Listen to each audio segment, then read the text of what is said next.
Hello बच्चों, आप लोग कैसे हैं। मैं धर्म इंस्टीट्यूट में आपका स्वागत करता हूं। बच्चों, हम लोग जो है क्लास 12th के हिंदी में एनसीईआरटी बायोलॉजी की पढ़ रहे हैं।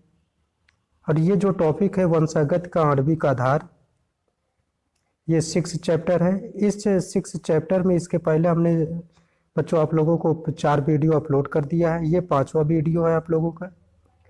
और आज हम जो टॉपिक ले रहे हैं वो है, जिस टॉपिक पे बात करना चाह रहे हैं वो है आनुवंशिक पदार्थ की खोज। तो बच्चों, आज हम लोग देखते हैं कि आनुवंशिक पदार्थ की खोज कैसे हुई थी और क्यों हुई, आनुवंशिक पदार्थ है क्या। तो इस सब के बारे में हम लोग जो है डिटेल में अध्ययन करेंगे।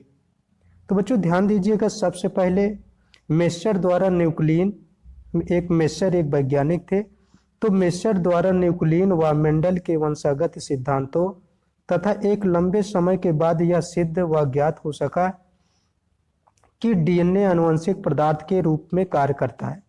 बच्चों आप लोग ध्यान दीजिएगा, हमने पहले भी बता दिए हैं आप लोगों को कि डीएनए एक प्रकार का आनुवंशिक पदार्थ है। वैसे देखा जाए तो आनुवंशिक पदार्थ 2 प्रकार के होते हैं, एक डीएनए होता है, एक आरएनए होता है। लगभग 90% आनुवंशिक पदार्थ डीएनए होता है, जबकि 10% आनुवंशिक पदार्थ आरएनए पाया जाता है। लगभग सभी जीवों में डीएनए ही आनुवंशिक पदार्थ के रूप में कार्य करता है, जबकि वायरसों यानी कि वायरसों में लगभग जो है कुछ वायरसों में आरएनए आनुवंशिक पदार्थ के रूप में कार्य करता है। तो ध्यान दीजिएगा बच्चों, वही चीज यहाँ कहा जा रहा है कि मेस्चर द्वारा न्यूक्लियन व मेंडल के वंशगत सिद्धांतों तथा एक लंबे समय के बाद यह सिद्ध या ज्ञात हो सका कि डीएनए ही आनुवंशिक पदार्थ के रूप में कार्य करता है। ओके बच्चों, अब हम लोग आगे बढ़ते हैं। आनुवंशिक वंशागत के आणविक आधार की खोज। बच्चों ध्यान दीजिएगा कि आनुवंशिक वंशागत के आणविक आधार की खोज 1926 में हुई थी।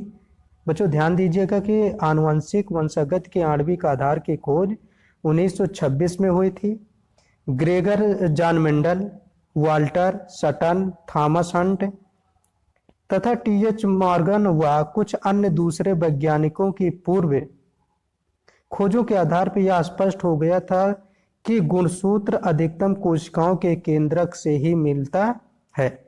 बच्चों आप लोग ध्यान दीजिएगा कि Gregor John Mendel, Walter Sutton, Thomas Hunt, TH Morgan व कुछ अन्य दूसरे वैज्ञानिकों के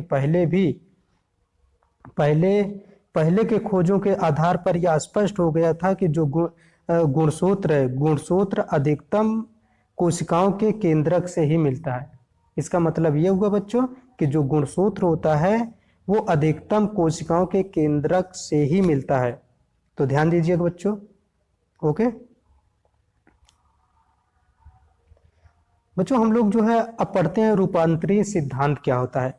बच्चों अगर यह वीडियो अगर अच्छा लग रहा हो तो आप लोग जो है इसको, हमारे चैनल को सब्सक्राइब कर लीजिए और लाइक कर दीजिए इस वीडियो को। बच्चों इसके पहले हमने भी जो है 4 वीडियो अपलोड कर दिए हैं, ये 5वां वीडियो है। और 5वें वीडियो में आप जानते हैं कि डीएनए की खोज कैसे हुई, विभिन्न प्रकार के जो है वैज्ञानिकों के अध्ययन हम लोग कर रहे हैं। तो रूपांतरित सिद्धांत क्या कहता है बच्चों, ध्यान दीजिएगा आप लोग। वर्ष 1928 में रूपांतरित सिद्धांत की बात कर रहे हैं बच्चों। वर्ष 1928 में फ्रेडरिक ग्रिफिथ ने स्ट्रेप्टोकोकस निमोनी, यानी कि वर्ष 1928 में एफ ग्रिफिथ ने स्ट्रेप्टोकोकस निमोनी के साथ कई प्रयोगों से रूपांतरण की अच्छे ढंग से व्याख्या की। तो बच्चों ध्यान दीजिए कि वर्ष 1928 में फ्रेडरिक ग्रिफिथ ने स्ट्रेप्टोकोकस निमोनी नामक बैक्टीरिया के साथ जो है कई प्रयोगों से रूपांतरण की अच्छे ढंग से व्याख्या की थी। उनके प्रयोगों के दौरान एक सजीव जीव के प्राकृतिक रूप में परिवर्तन हो गया। इसका मतलब यह हुआ बच्चों की जो है, जब ग्रिफिथ ने अपना प्रयोग कर रहे थे स्ट्रेप्टोकोकस निमोनी में, तो उस समय यह देखा गया था कि एक सजीव जीव के प्राकृतिक रूप में परिवर्तन हो गया। अब वो परिवर्तन कैसे हुआ, इसी का पता लगाने के लिए वैज्ञानिकों ने अपना शोध शुरू कर दिया। ओके बच्चों, जब स्ट्रेप्टोकोकस निमोनी जीवाणु की संवर्धन प्लेट पर वृद्धि करता है। बच्चों ध्यान दीजिएगा, जब स्ट्रेप्टोकोकस निमोनी, जिसे हम न्यूमोकोकस भी कहते हैं, के जीवाणु की संवर्धन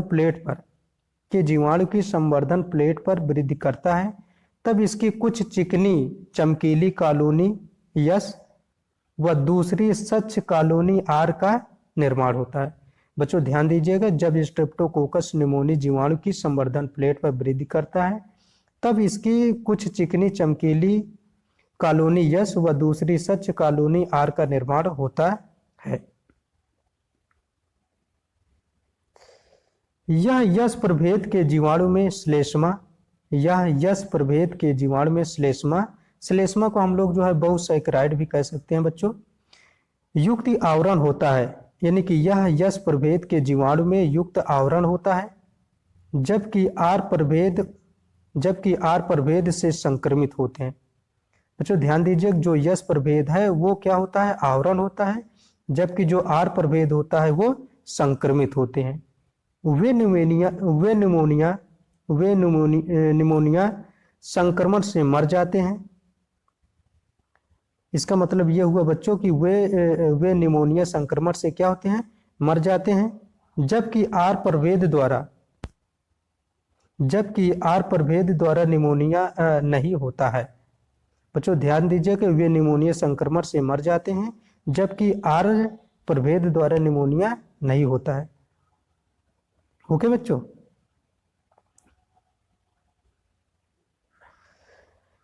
ध्यान दीजिए, ग्रिफिथ ने जीवाणु को गर्म करने पर, उसके बाद जो है ग्रिफिथ आगे बढ़ रहे हैं, अपने शोध को आगे बढ़ा रहे हैं।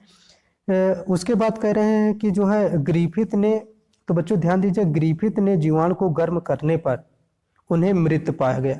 ग्रिफिथ ने जीवाणु को जब गर्म करने पर उन्हें मृत पाया। उसने पाया कि गर्म करने पर मृत यस प्रभेद जीवाणु को चूहे में प्रवेश कराने से उसकी मृत्यु नहीं हो पाई। बच्चों ध्यान दीजिएगा यहाँ पर कि ग्रिफिथ ने जीवाणु को गर्म करने पर उन्हें मृत पाया। उसने पाया कि गर्म करने पर मृत यस प्रभेद जीवाणु को चूहे में प्रवेश कराने से उसकी मृत्यु नहीं हो पाई। लेकिन जब उसमें गर्म करने से मृत यस व सजीव आर जीवाणु के मिश्रण को चूहे में प्रवेश कराया, तब चूहे की मृत्यु हो गई। बच्चों ध्यान दीजिएगा, पहले ये कहा जा रहा था कि जब उसमें जो है दोनों को अलग अलग जो है, जब दोनों को जब अलग अलग चूहे में प्रवेश कराया जा रहा था तो उसकी मृत्यु नहीं हो पा रही थी। लेकिन जब उन्होंने जब उसमें गर्म करने से मृत व सजीव आरएनए जीवाणु के मिश्रण को चूहे में प्रवेश कराया, यानी कि दोनों को जब मिश्रण जो है चूहे में प्रवेश कराया तो चूहे की मृत्यु हो गई। इस मृत्यु से उसने सजीव यस जीवाणु को विलगित किया। उसके बाद क्या किया कि इस मृत चूहे से उसने सजीव यस जीवाणु को क्या किया, विलगित किया।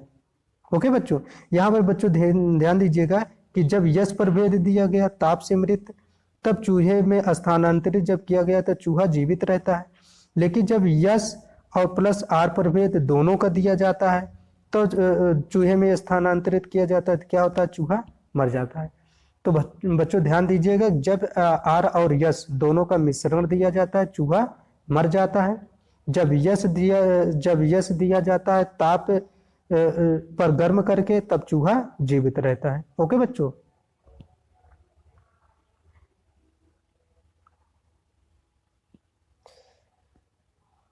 बच्चों, ध्यान दीजिएगा, ग्रिफिथ ने बताया कि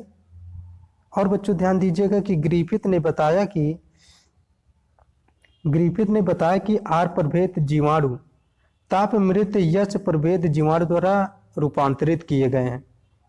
बच्चों ये इससे निष्कर्ष यह निकलता है कि आर प्रभेद जीवाणु ताप मृत यस प्रभेद जीवाणु द्वारा रूपांतरित किए गए। यह रूपांतरित कारक ताप मृत यस प्रभेद से आर प्रभेद में स्थानांतरित होने से इसमें चिकनी बहुसैकराइड आवरण का निर्माण होता है।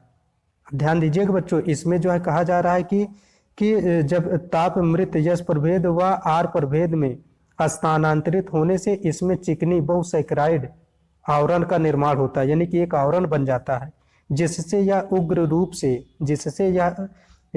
रूप से परिवर्तन हो जाता है। यानी कि जब आवरण बन जाता है, आवरण किसका होता है? बहुसैकराइड का होता है, यानी कि पॉलीसैकराइड। बहुसैकराइड आवरण का निर्माण होता है जिससे यह उग्र रूप में परिवर्तन हो जाता है। यह निश्चित ही आनुवंशिक पदार्थ के स्थानांतरण के कारण हो पाता है। यानी कि जो आवरण बन रहा है, जो परिवर्तन हो रहा है, वो इसका मतलब ये हुआ कि वो आनुवंशिक पदार्थ के स्थानांतरण के कारण ही ऐसा हो पाता है। ओके बच्चों, ध्यान दीजिए, कौन सा सैकराइड का आवरण बन रहा है? वो बहुसैकराइड का आवरण। कैसे है? चिकनी है ना। उसी के बाद निश्चित ही ये चीज कहा जा रहा है कि आनुवंशिक पदार्थ ही उसमें क्या हो रहे हैं? स्थानांतरण हो रहे हैं। ओके बच्चों, आप लोग ध्यान दीजिएगा, रूपांतरित सिद्धांत के जीव रासायनिक लक्षण। बच्चों अब ध्यान दीजिएगा, रूपांतरित सिद्धांत के जीव रासायनिक लक्षण कौन कौन से हैं। बच्चों अगर ये वीडियो आप लोगों को अच्छा लग रहा हो तो हमारे चैनल को सब्सक्राइब कर लीजिए, अपने दोस्तों के पास शेयर कर दीजिए ताकि उनको भी बेनिफिट मिले, और जो है इस वीडियो को लाइक कर लीजिएगा। तो हम लोग जो है बात करते हैं बच्चों, रूपांतरित सिद्धांत के जीव रासायनिक लक्षण की बात करते हैं, क्या क्या होते, कैसे होते हैं। ओस्टवाल्ड, टिप्पो, एवेरी, कोलोनी मैक्लियोट व मैकलीन मैकार्टी के कार्य के पहले ऐसा समझा जाता था कि आनुवंशिक पदार्थ प्रोटीन ही। बच्चों ध्यान दीजिएगा कि ओस्टवाल्ड टिप्पो, एबेरी, कोलिन मैक्लियोट व मैकलीन मैकार्टी के कार्य से पहले ऐसा समझा जाता था कि आनुवंशिक पदार्थ प्रोटीन ही है, जबकि ये गलत है। आनुवंशिक पदार्थ तो डीएनए और आरएनए है ना, और सबसे ज्यादा जो है डीएनए ही आनुवंशिक पदार्थ का कार्य करता है। मैक्सिमम जीवों में जो है, अधिकतर जीवों में डीएनए ही आनुवंशिक पदार्थ के रूप में पाया जाता है। तो इसका मतलब ये जब ये कहा जा रहा था तो आनुवंशिक पदार्थ जो है प्रोटीन है, कब कहा जा रहा था? ओस्टवाल्ड, एबेरी, कॉलोनी मैक्लियार्ड व मैकलीन मैकार्टी के कार्यों से पहले ऐसा समझा जाता है कि आनुवंशिक पदार्थ प्रोटीन ही है। ओके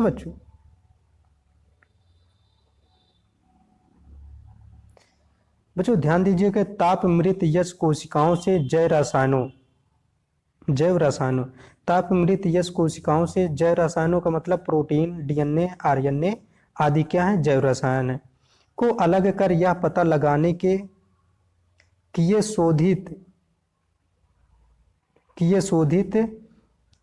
किया कि इसमें से कौन आर कोशिका को यश कोशिका में रूपांतरित करने में सहायक है।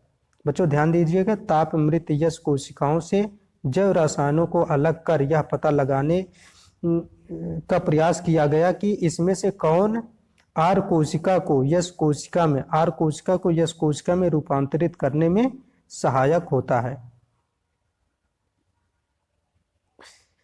उन्होंने इस बात का भी पता लगाया कि यश जीवाणु का वे केवल उन्होंने यह भी पता लगाया कि यश जीवाणु का केवल डीएनए ही आर जीवाणु को रूपांतरित कर सकता है। बच्चों ध्यान दीजिएगा कि इन्होंने यही पता लगाया था कि यश जीवाणु का केवल डीएनए ही आर जीवाणु को रूपांतरित कर सकता है और किसी को रूपांतरित नहीं कर सकता है। ओके बच्चों,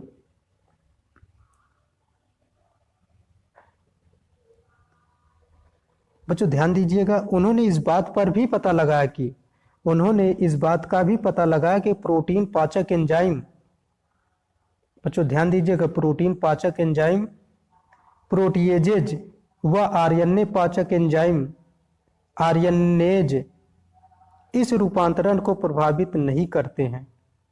बच्चों ध्यान दीजिएगा, उन्होंने इस बात का भी पता लगाया कि प्रोटीन पाचक एंजाइम प्रोटीएजेज व आरएनए पाचक एंजाइम आरएनएज इस रूपांतरण को प्रभावित नहीं करते हैं। इसलिए रूपांतरित पदार्थ प्रोटीन या आरएनए नहीं है। इसलिए रूपांतरित पदार्थ प्रोटीन या आरएनए नहीं है।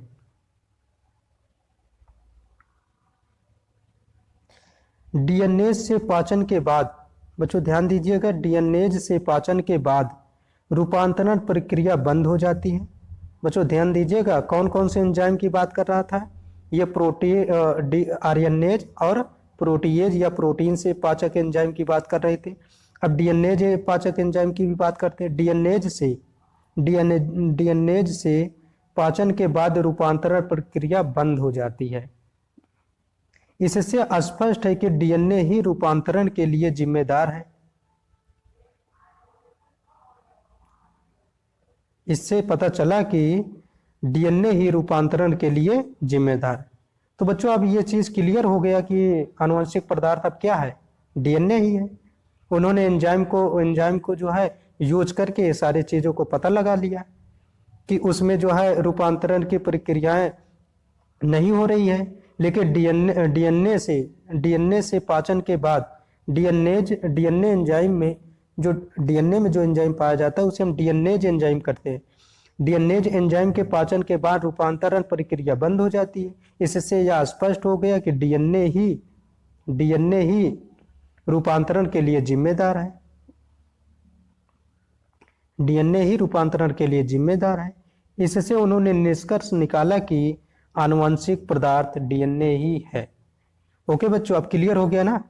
अब ये चीज प्रूफ हो गया कि जो आनुवंशिक पदार्थ है वो कौन सा है? वो डीएनए है। वैसे बच्चों देखा जाए तो हमने आपको पहले भी बता चुके हैं कि लगभग 90% आनुवंशिक पदार्थ है। 90% जीवों में आनुवंशिक पदार्थ जो होता है वो डीएनए ही होता है, जबकि 10% जीवों में आनुवंशिक पदार्थ आरएनए के रूप में कार्य करता है। बच्चों अगर ये वीडियो आपको अच्छा लगा हो तो हमारे चैनल को सब्सक्राइब कर लीजिएगा और जो है वीडियो को लाइक कर दीजिएगा और अपने दोस्तों के पास भी शेयर कर दीजिएगा। अब बच्चों हम लोग जो है ये वीडियो को यहीं पर रोकते हैं। कल बच्चों हम लोग जो है यानी कि अगले लेक्चर में हम लोग बच्चों ये आनुवंशिक पदार्थ डीएनए है, इसकी चर्चा हम लोग करेंगे। आनुवंशिक पदार्थ डीएनए है कि हम लोग जो है चर्चा करेंगे।